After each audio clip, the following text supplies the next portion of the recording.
It is time for Game 6. Can the Pacers stay alive? What is Tyrese Haliburton's status, and how can the Pacers adjust with or without him, depending on his status? We'll get to all of it today with James Boyd of The Athletic on today's Locked On Pacers podcast.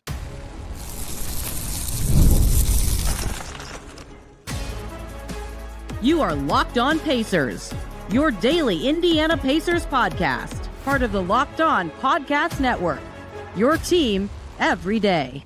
What's up, everybody? Happy Thursday, and welcome into another edition of the Locked On Pacers podcast, where we, of course, talk about the Indiana Pacers. As always, my name's Tony East. I cover the team for Forbes, and today it's time. Game 6 of the NBA Finals. Pacers Thunder, the final game in Gainbridge Fieldhouse this season. Can the Pacers push this thing to 7? And how does Tyrese Haliburton's health play into all of that? James Boyd from The Athletic joins me today to talk about all of that. We recorded at about 10:30 in the morning, which is relevant because it was after Rick Carlisle revealed on the radio this morning that Tyrese Haliburton was going to be a probably game time decision for Game 6. But before Tyrese Haliburton himself actually spoke at practice, everything we said, still stands up to relevance. Haliburton saying, I'm a competitor. I want to play. I'm going to do everything in my power to play.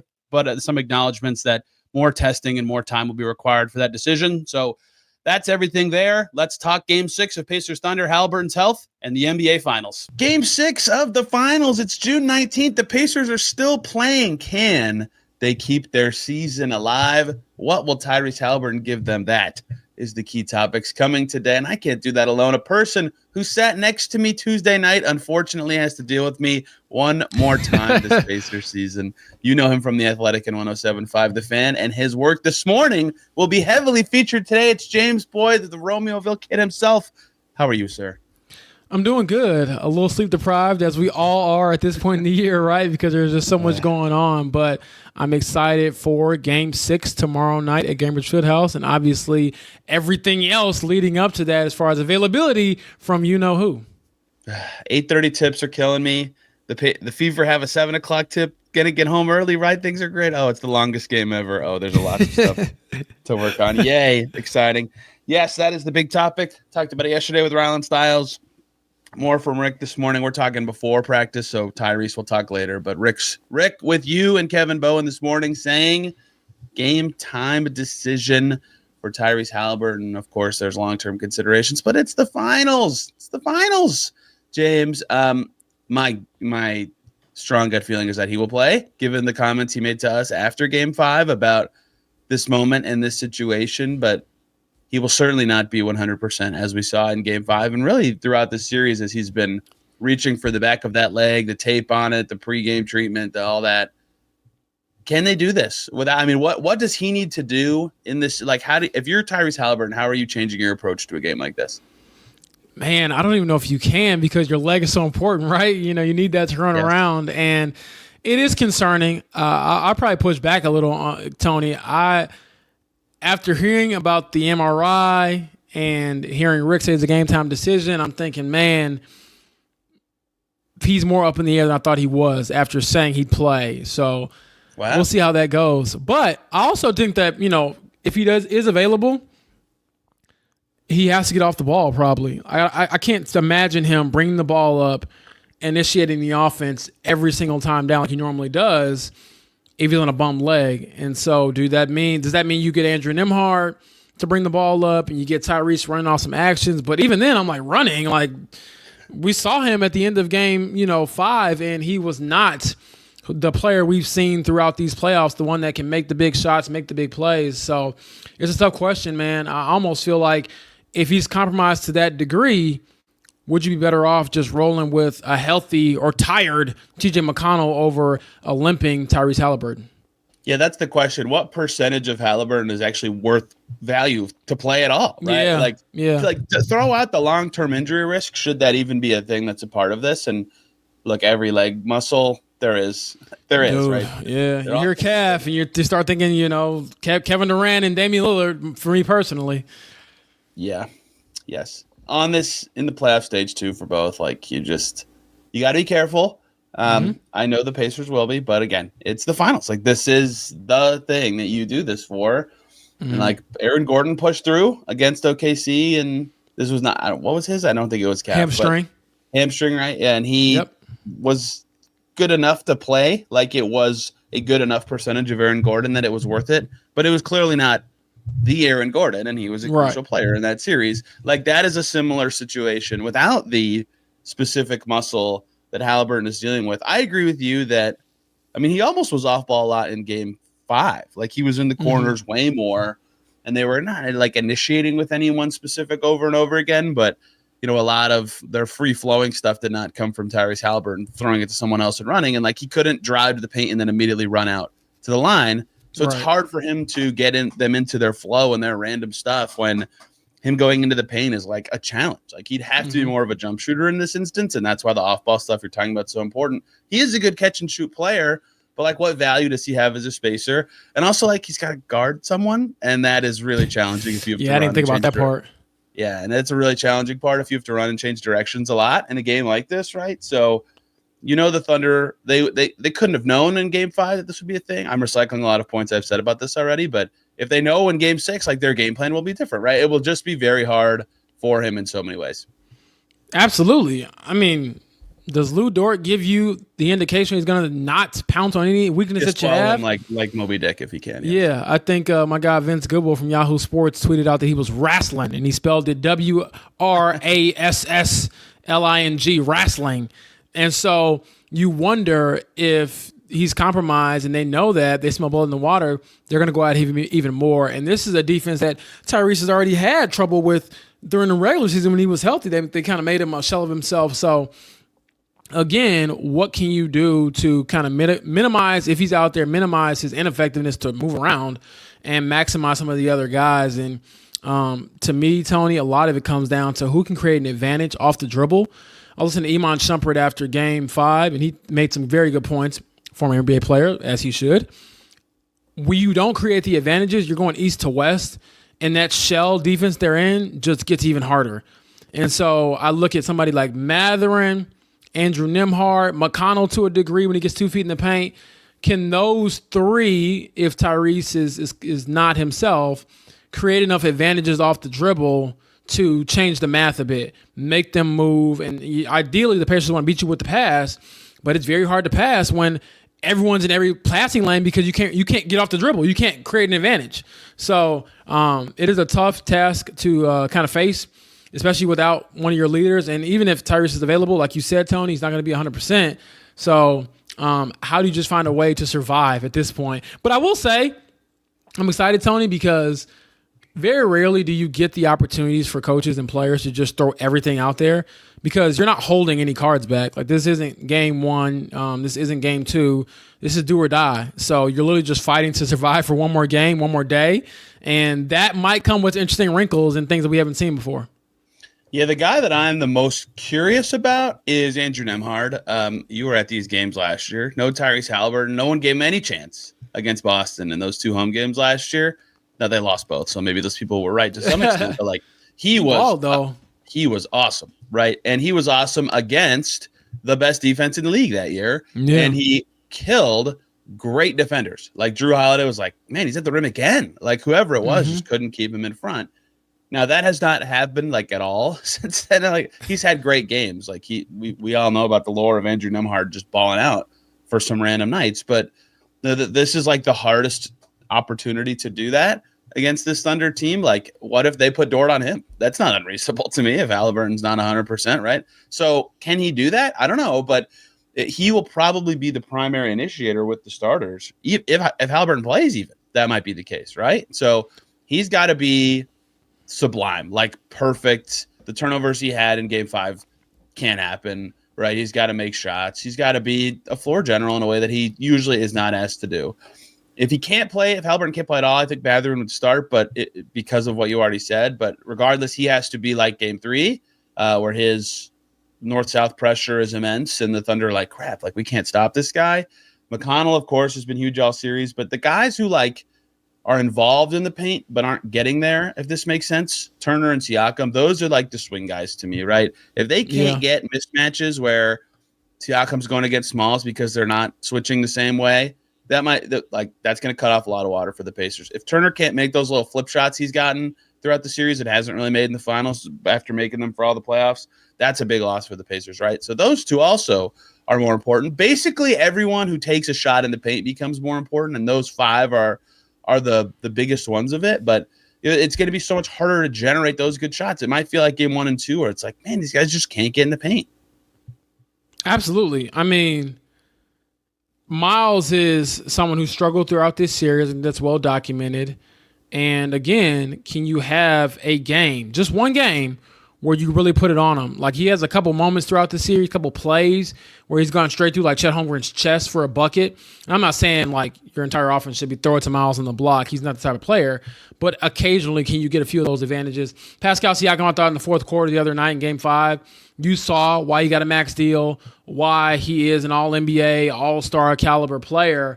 And can he build on that going into Game 6? Can he take the reins and say, okay, we might not have it going like we normally would offensively, but I can still go get us a bucket and make sure we're okay. Because if you think about, I think it was Game 3 that they won, where they were kind of out of sorts early, and it was Siakam just saying, give me the ball, and I'll, get them a little turn fadeaway and get us right.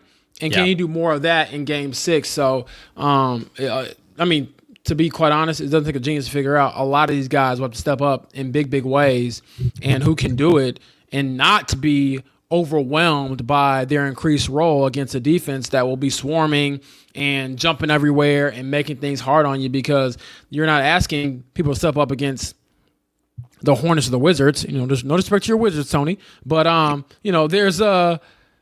there's real stakes here, and there's a really good defense on the other side that will not necessarily just concede anything because you're doing things differently. You can do things differently, and they'll probably stick to what they do best, which is disrupt everything. That defense was everywhere in Game 6. A lot of deflections, a lot of steals, obviously turnovers, and just did them in. And honestly, Tony, my high school coach, I can hear him now yelling that even bad shots, they don't count as turnovers. But in that game itself, Tony, I would even say that they had 3 or 4 more turnovers, quote unquote, based off of just bad shots that you knew you weren't going to make because late in the shot clock and they've defended you so well, you're just chucking it up there like, yeah, it's not a turnover, but it might as well be because you didn't get a good look at the rim. Yeah, that's a big part of it too. Everybody, quick break to talk about OLIPOP, a new kind of soda made for people who love the classic taste of soda, but want something that supports their health with just 2 to 5 grams of sugar and 9 grams of prebiotic fiber in every can. OLIPOP is reimagining soda in a way that's better for your gut. Traditional sodas, they're loaded with sugar. 39 grams in regular Coke, 44 grams in orange Fanta. OLIPOP flips that script with just a fraction of the sugar, no artificial sweeteners, and gut-friendly ingredients like OlliSmart, a blend shown to support digestive and overall health. It's soda that tastes like the real thing, but actually does something good for your body. I've been drinking them in these episodes recently. Yesterday with Rowland Styles, I had my favorite, the crisp apple. I love the orange vanilla. The cream soda and the root beer are great. So many flavors to try. Cracking open a soda that supports your gut health is the way to go. It feels great. If you liked drinking soda growing up, it's the way to get back into it in a way that's actually healthy. So get a free can of OLIPOP. Just buy any 2 cans at the store. They'll reimburse you for one. Head to drinkolipop.com/LockedOnNBA to claim your free can and find OLIPOP near you. That's drinkolipop.com/LockedOnNBA. And that kind of goes to the other side of the ball where I want to go next, because if J-Dub has 40 in Game 6, so right, like they got to guard, man. Yeah. They got to guard. One, because get more stops. Like the Thunder getting to 120 is so tough to overcome. I know the Pacers' magic number this playoffs where they're undefeated is only 110, but they hit 111 in Game 5. They would have lost. Like they got to limit OKC more than they have. And SGA is going to get his, and that's one thing. And their role players, 2 of them are going to have a good night. They have every game in the series. If J-Dub is getting to the 30s and 40s again, they're in a lot of trouble, because that has made OKC so potent. They have a weapon on the floor at all times. And that is a twofold thing. One is actually stopping him. Like better defense, check, need that. 2 is if they're not going to have Tyrese Haliburton, their transition play will be worse, but it is still like a better way to get good shots than the half court without him. And you have to get stops to get into transition. And so if he's limited and or not playing, that becomes just infinitely more important. Obviously, easier said than done. They have the MVP. They have J-Dub. Like, this is not an easy team to stop, even though they're half-court offense. Sometimes it leaves me going, what? Huh? But they've got to be good on D, because we've just run through the reasons. Their offense tonight is going to be more than likely more laborious than normal. Yeah, we had a chance to talk to Rick Carlisle on 107.5 The Fan, and I did ask him about Jalen Williams. I was like, man, this dude is torching you all. He's getting downhill. How do you kind of, disrupt that? And he was saying, obviously, that better spacing and better positional defense, making sure you don't just get beat, one dribble, two dribble crossover, and he's already at the rim. But what I found interesting, Tony, was that he compared Jalen's ability to attack the paint kind of like Giannis. And I was like, that's an interesting comp. I've never heard that comp before. And maybe that's, classic Rick, giving a lot more flowers. Maybe he has to in moments like this in the finals. But there is a certain level of, if you let him get downhill, you're cooked. That, you kind of have to, beat him to the spot and beat him perhaps to the catch when it's just getting the ball. Because I thought, Tony, he was able to play off of so many different guys. And shout out to SGA. He had 10 assists with 31 points after having 0 assists in game 4. The way Jalen plays off the ball forces the Pacers defense, I think, to be on very high alert for him. Because every single time that you sent two at Shea, this guy was cutting back door, getting the ball, and then launching. And about the time he gets to the rim, you're either fouling him or he's dunking it or both. And so it is something to certainly consider. And I just wonder, too, how, you deal with the matchups, too. Because let's just say, all right, well, if Andrew Nembhard is going to take the lead point guard role and Tyrese Haliburton is not available, he's not playing as many minutes, do you want him also guarding SGA? That's a lot to put on one player. Bennedict Mathurin, are you ready to try to stop Jalen Williams? Look, man, you got the athleticism. We need you to lock in for a full game and give us all your defensive effort. Will you be prepared for that? Because not only does the rotations kind of get messed up with Tyrese compromise, but it also messes with your defensive rotations too, as Tony, as you kind of alluded to, where you're kind of scrambling to figure out, okay, if I use this guy on one end, how much does he have in the energy reserve on the other end? Man, you bringing a Mather in there, pretty much regardless of what Haliburton's official status is, he's got to be awesome. He's just got to. Yeah. He's so important to everything we've talked about so far, and we know he can be awesome. His best playoff game ever was in this series. He was sensational in Game 3, right? Yes. He maybe doesn't even need to be that level, but he has to be pretty dang good because he might and will have some possessions guarding J-Dub or Shea. He came in the second half of last game. McConnell was on one of them, and they're like, nope, that's not working. Ben Mathurin, this is your assignment now. And that's happened with McConnell a few times in the playoffs. He was obviously very good last game. But Mathurin is so important as a guy who can just do stuff that no one else on the Pacers does. And they often play a way that he has to fit in with them. This will probably be a game where they have to fit in with him a little bit more, where it goes kind of the other way with the pendulum to make sure he's as comfortable and effective as possible, because he is key to doing a lot of the things that we talked about, including being that defender who can get to those spots and maybe make Jalen Williams go, dang, that was a little harder than last game. Dang, I can just run across the lane and flick in a floater. For the exactly.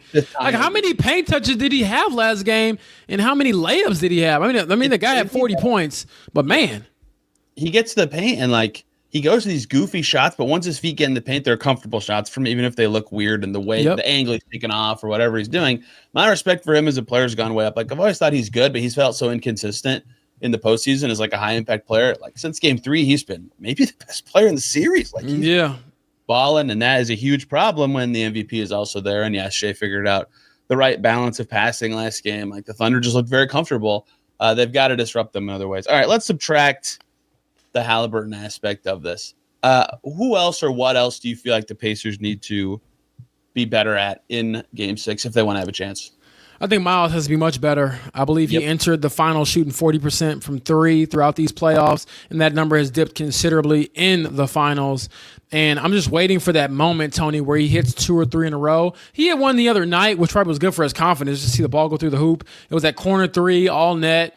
And Myles, I'm thinking, you're another X factor where, man, can you get the job done to a level where they have to come out and guard you? Because right now, he keeps clanking all these shots. It's like, man, you're not really creating more offense for others. They're kind of okay with that. They're like, all right, if you're going to keep missing, we're going to keep forcing him to try to shoot him. And so he's somebody I'm looking at as an X factor. And then also, we touched on a little bit there, Bennedict Mather, man, sometimes I think he can get in his head. He talked about missing free throws after game 4, missed a couple free throws again in game 5, where I'm like, this is unlike you for an 80% free throw shooter. Little things like that. I just wonder if the pressure is getting to him a bit. He'll never admit it. You could probably never tell because he's so even keel, like with his demeanor. But I know part of him has to be thinking like, man, I can play on this stage, but I've had a couple stinkers too as well. So you need the non-stinky version, obviously, of Bennedict Mathurin to give yourself a chance. Because to me, when Mathurin is at his best, he can kind of masquerade as a star. He's not a star because those guys like J-Dub and SGA and even Tyrese to a certain extent, they do this so much more on a consistent basis, whereas Bennedict can kind of come and go sometimes. But if you can get the downhill, aggressive Bennedict Mathurin, the one scoring at the rim, drawing fouls, shooting free throws, and playing with confidence, even hitting the 3-ball, that to me changes things. And then my last X factor, which is just general, Tony, we haven't seen the Pacers, what do they Twitter call it, like magnet ball yet, as far as the 3-pointers go. we haven't seen that just yet, where just that avalanche of Pacers threes where they make, 17 threes in a game or something like that.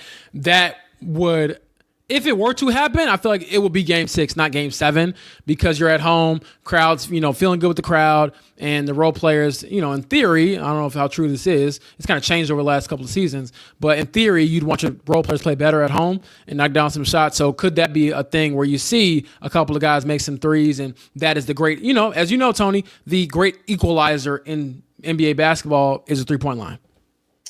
Yeah, I consider myself very online. I'm very hip with NBA Twitter lingo. I did not know what magnet ball meant until embarrassingly recently. Like during this series, I finally was like, oh, magnet in the rim. That makes sense. It's a good phrase. I did not know that. Yeah, they shot it like pretty well in game 1. And then that didn't really become the story of the game, obviously, because of the way it ended. And then every game since it's been like, it's fine. You need to be better shooting. I thought last game would be like that. They started kind of strong and then they kind of faded a little bit. Yeah, the Thunder started 4 for 5 last game too, so that also masked it because another team was shooting well. Yeah, 36% last game. Like that's fine. A team that walls off the rim so much though, like you have to make 15 plus, right? You just have to. Yeah. The problem is, who their best guy at creating his own threes and creating threes for others is? That guy we spent the first 12 minutes talking about, Tyrese Haliburton. It's going to be harder to generate and make and take good threes without him. And so that is part of the struggle of having a good magnet ball game, is the guy that makes it possible to frequently have good magnet ball games is not there. When we'll break here, guys, we could talk about game time. There's nothing like the NBA Finals, the intensity, the buzzer beaters, the fans losing their minds. It's the kind of atmosphere you got to experience live. This year's matchups are delivering, and if you want in, Game Time makes it easy and fast to get seats, even for the biggest playoff games. Prices actually drop closer to tip-off, and with killer last-minute deals, panoramic seat views, and no surprise fees, Game Time is a total game changer. So many zone deals on the app that get you 10% off exclusively for FIFA World Cup matchups, for example. In the app, you can see your exact seat view. They have their Game Time guarantee, so you know you're getting the best deal. If you find a better price in the same section or elsewhere, you'll get credited 110% of the difference. 2 taps, boom, you're done. NFL tickets now with the schedule out, great seats for as low as $100, and with the Game Time guarantee, they're 100% on authentic, on time, and for the best price. Everything you'd want about buying tickets is the best on Game Time. That's why you can take the guesswork out of buying tickets on Game Time. Download the app, create an account, use the code LOCKDOWNNBA. You'll get $20 off your first purchase. Terms apply. Again, create an account and redeem the code LOCKEDON NBA for $20 off. Download Game Time today on the Game Time app. Last minute tickets, lowest price, guaranteed. You mentioned Myles. Man, like there's so many series in this play. I actually really only 2 where they played a defense where I thought he is just so critical. I gave him the X factor in the Bucks series. He was awesome. Brook Lopez was too slow to get out to him. The Cavs switching ended up being a little different than I expected in terms of who it allowed to be great. I thought he'd be more important that series. And then in this one, every shooter is important because of the way that OKC clogs the paint and the way that they force all these turnovers and just provide all this pressure. Myles is so important against a defense like that, and the shot just hasn't been there at all after being very reliable in the first 3 rounds, right? And that's a huge problem. Like, they haven't had to come out and guard him as much. They're not afraid of him. Like, think of that shot at the end of game 4 that could have tied the game, I believe. Like, no one is on him. And then they panic to cover him. Like, they know he's a good shooter, but they just left him open on that pick and pop that Haliburton threw it out to. Like, they have just got to find a way to unleash him. And maybe that's just him making shots. Maybe that's some other form of confidence. Maybe that's him doing some stuff in the paint like he has gone through Chet Holmgren a few times, like you said. But he just hasn't been good enough on offense. And I think he knows it. And I don't know if it's the sickness bothering him or whatever, but like it can't be this because of how important he is in the series. We both went over Mathurin, and I agree with all that. But yeah, if Turner has another not up to the standard he set for himself in the playoffs level game, I mean, add that to the list of guys we talked about. Like, they might just be sunk. Yeah.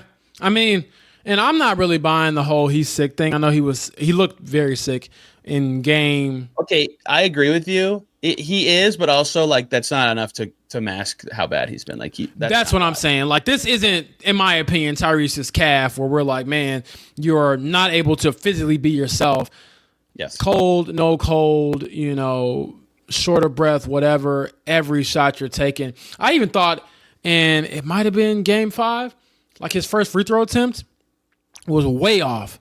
And I'm like, man, like Myles will miss free throws every now and then. He's a pretty good free throw shooter for his size, and honestly, a pretty good free throw shooter overall. But he doesn't miss like left to right very often. That one was like way off. It wasn't even down the center. I'm like, man, this guy's in his head. So again, if he isn't gonna give you, what traditional quote unquote bigs give you back to the basket, you got to thrive in that role that you've developed for yourself throughout years of work in this league, which is to be the stretch center. You got to knock down shots. You got to provide spacing, and you got to protect the basket as well. I thought that he didn't necessarily do even his defensive assignments to the level that we know in game 5. So he's someone I think is taking it to heart. You don't have to tell him he has to play better, but you wonder, as much as we talked about how the Thunder have disrupted Tyrese Haliburton, they've disrupted him. If not as much, it's very close. I agree with that. Last thing I want to get to. Actually, well, this is like kind of two things. Do or die, James. How do they shorten the rotation is a question I would be asking if Haliburton was healthy. Like 6 minutes for Ben Shepherd last game. I think most of them were in the first half. I think it's clear they don't want to play him, but they kind of have to get the minutes right for Nembhard and Nesmith throughout a whole game. If Haliburton plays, I wonder if we do not see Ben Shepherd in game 6. Just hasn't been able to provide enough resistance or enough value to the wear down effect in these games. Mm-hmm. On the defensive end, hasn't made enough shots the whole playoffs. And I'll be very curious how they handle the Tony Bradley of it all. I think him battling with Hartenstein is fine. He got enough boards there, but do they, especially if Haliburton's limited, do they just go, screw it, Top and Siakam, Turner, that's it. As much offense as we can. Score. If we get beat on the board, so be it. We've got to be able to score. That's my rotational question. Yeah, I'll probably lean more towards the score mentality, mainly because I feel like at some point Tony Bradley's going to max out his contributions. And so unless you're playing, that already happened. Yeah, I mean, and this is no disrespect to him, but he joined the team on a 10-day contract. Like, this was not supposed to be somebody playing necessarily in the NBA Finals. He was supposed to be, like, in theory, a practice body, a scout team guy. But he's been asked to play big minutes, and I think if you have him out there for long periods of the game, it really puts your defense in a bind because, yeah, you might be able to rebound better or maybe defend the rim a little bit better. But, man, every single time OKC put him in space, they just crushed him. Yeah. And I know Thomas Bryant also struggles in space, but on the flip side, Thomas can provide some space as well with his three-point shooting. And so, again, Tony Bradley isn't that kind of player. So would his presence be more of a liability or a resource if he's given, the same amount of minutes he's kind of gotten over the last few nights? So I'm curious to see how that all breaks down. But at the same time, man, I just cannot imagine that Tony Bradley's going to be your defensive stopper. I saw him on the fast break too, which was crazy and funny to see. But you got to steal in transition too. I know it's the Tony special, man. You got. I know. But again, there's a reason why his role has been what it's been throughout this league, where he's been a solid emergency, backup big man. And yes, this is an emergency, but against that young OKC team, man, I don't know if like his presence on the glass in particular outweighs everything else that they would have to account for with having him on the floor. Last thing, I've said this a million times throughout the series. You just never know. It's the mental part of this. True. You just don't know. Yeah. It's the finals. Someone might shrink. Someone might rise. That could work against them.